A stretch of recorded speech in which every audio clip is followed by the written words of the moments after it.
My brother was always the golden child. At Christmas, he learned I built a $25 billion company and demanded $15. For as long as I can remember, everything revolved around Tyler. New car at 16, college tuition paid in full, of course. Meanwhile, I was working the graveyard shift at a 7-Eleven just to afford community college textbooks. So I kept my head down, worked 3 jobs, taught myself to code in the breaks between shifts, started building a logistics software platform in my tiny apartment while Tyler was out partying. 10 years later, my company got acquired for $25 million. I didn't tell anyone because they'd never once asked what I was doing with my life. This Christmas, the house looked like a magazine spread. Tyler arrived late in a new watch that probably cost more than my first car. Mom and Dad fawned over him like he'd just won the Nobel Prize for existing. I sat there quietly, passing plates, half listening to Tyler complain about how his bonus only being $8,000 was unfair. Then my aunt, bless her heart, turned to me mid-dinner and said, "Sam, how's the company? Last I heard, you closed that big deal?" The whole table went silent. Forks froze mid-air. Tyler looked confused. "What deal?" I took a breath. "I sold my company last year." My mom blinked. "Company? What company?" "The logistics software I've been building for the past decade. It was acquired for $25 million. The air left the room. My dad's face went blank. My mom's mouth opened and closed like a fish. And Tyler? Tyler went from confused to pale to bright red in about 5 seconds. His fork clattered against his plate. $25 million?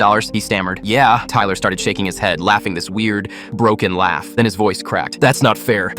You can't." And then my 32-year-old brother collapsed onto the floor and started sobbing. Full on, hysterical crying like a toddler who'd been told Christmas was canceled. "It's not fair," he wailed. "I've done everything right and he gets $25 million. His wife rushed over, confused and embarrassed, but he just kept crying, face pressed into the carpet. Then came the words that I'll never forget. "You need to give me at least $15 million.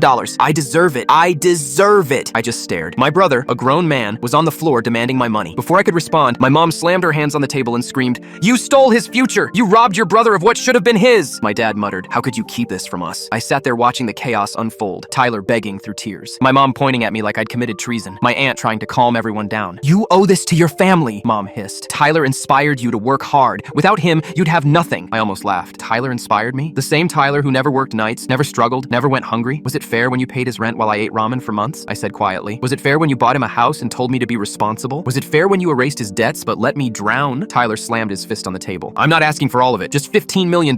You'll still have $10 million left. That's more than enough for someone like you." My mom leaned forward. "We gave you food, shelter, education. You owe us. You owe your brother." I looked around the table, at my brother still on the floor, at my parents who'd never once acknowledged my success until it could benefit them. My dad finally spoke, barely above a whisper. "Maybe just give him something, Sam. Keep the peace." I stood up, grabbed my jacket. "You want to know why I never told you about the company?" I said. "This, right here. This is exactly why." Mom's face twisted. "If you walk out that door, you're destroying this family." I looked her straight in the eye. "No, Mom. You destroyed it when you chose greed over love. I'm just done pretending it was ever a family to begin with." Tyler was still crying on the floor as I walked out into the cold December night. My phone blew up for days. Angry texts from my mom, voicemails from Tyler saying I'd ruined his life. Distant relatives I hadn't heard from in years suddenly very interested in my big payday. I blocked them all.